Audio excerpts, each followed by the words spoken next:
talk a lot about hip hop and what's happened to it. Wanted to ask you this: do you think the music business has ruined hip hop? Yes, I have. I'm gonna give you the mic, and then we'll just kind of pass it down. Do we need the mic? We all want the mic? Yeah. I mean, yes, it makes it a little personal if you just speak up. Yeah, let's do that. Yes, your question. Yes, the music business has destroyed hip hop. I'm sure that everybody's been on your Facebook, your Instagram, or your Twitters, and every now and then you see little cartoon images pop up with a cat with his pants bagging, and he's with a big executive, and the executive say, if you do this, then I'll give you a record deal. Yes, the industry has stole the soul of hip hop. I will go back to a story when we first started hip hop. I'll save that for another time. I'll just say that when we first heard hip hop, we heard, and rest in peace to Big Bank Hank, who just passed away with Sugar Hill Gang.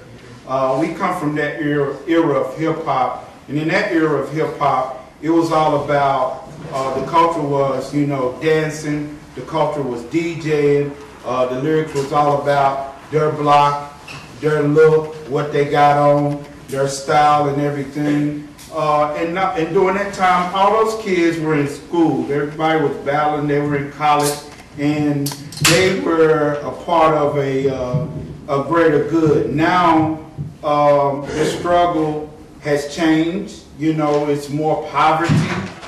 It's more single-parent homes.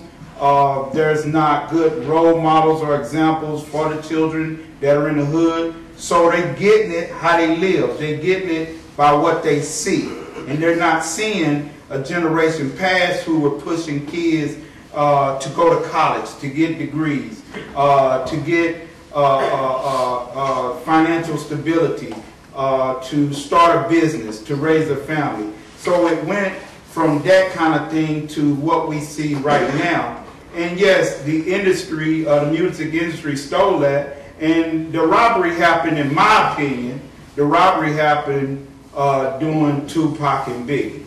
And everybody knows how that story went, right? And at the end of the day, two great icons are dead. I go as far as to say I was at a church, my church, about a month ago, and my preacher was speaking about back during the times when he was in the streets. And he said it was two people. He didn't name their names, but I knew who he was talking to. He said it was two people that you knew that should have been on the other side of things because their music at the time was so, if you will, it was addicting. It pulled you in. And it was Tupac and Biggie. They pulled you in. So those two big record company giants at the time, Interscope and who else? Somebody help me. Bad Boy, yeah. Well, I'm talking about, it was Bad Boy. It was the black guy. Was P. Diddy running that, and then on the West Coast it was Suge running that. But who ran them two cats? That's what. All right, so that's where that started at. Clyde Davis ran P. Diddy and his company, and Jimmy Iovine ran Suge and his company. So you got them guys like, yeah, y'all go on and beef, y'all do this, y'all do that. I'm getting paid.